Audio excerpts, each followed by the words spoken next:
ফেনীতে পূজা দেখতে এসে বাড়ি ফেরা হলো না তিন বন্ধুর।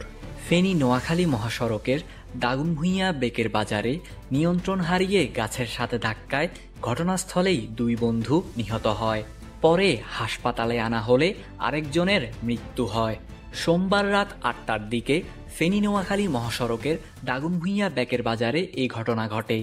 নিহতরা হলেন সৌরভ, দেবু ও অন্তর।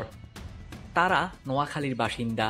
সৌরভ নোয়াখালী জেলার বেগমগঞ্জ থানার আলিপুর গ্রামের কৃষ্ণগোপালের ছেলে।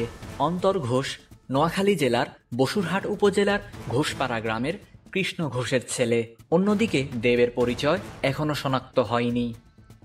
নিহত অন্তর ঘোষের স্বজনরা জানায়, অন্তর এবার এসএসসি পরীক্ষার্থী। সে পূজা দেখে বাড়ি ফেরার পথে বাইক অ্যাক্সিডেন্টে ঘটনাস্থলে মৃত্যু হয়। সেখানে তার সাথে থাকা আরও একজনের মৃত্যু হয়। অপরজনকে আহত অবস্থায় হাসপাতালে আনার পর ডাক্তার মৃত ঘোষণা করে।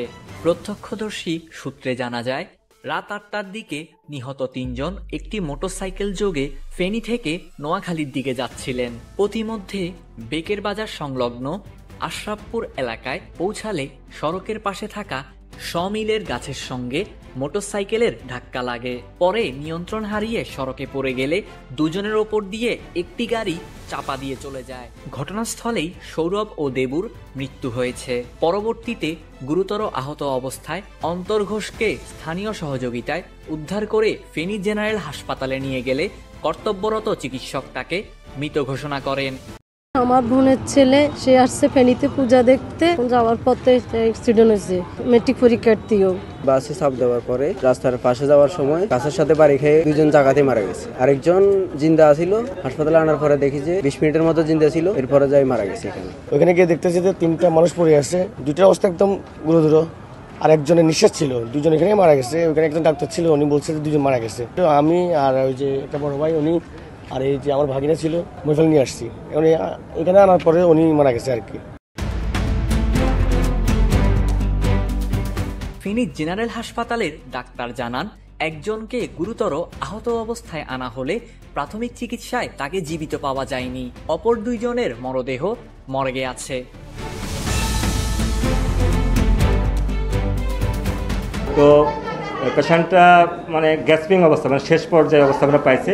তো এই অবস্থায় আমরা বিছানা ওপেন করি, স্যানিটাইজ যা যা করার ইমার্জেন্সিভাবে সেটা আমরা করার ব্যবস্থা নিই। তো তার 5 থেকে 10 মিনিট পরে সে এক্সপায়ার করে।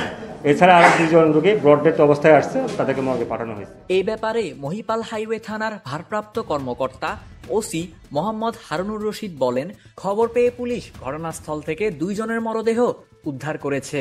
অপরজনকে হাসপাতালে নিলে ডাক্তার মৃত ঘোষণা করে। এই বিষয়ে প্রয়োজনীয় আইনানুগ ব্যবস্থা গ্রহণের প্রক্রিয়া চলছে।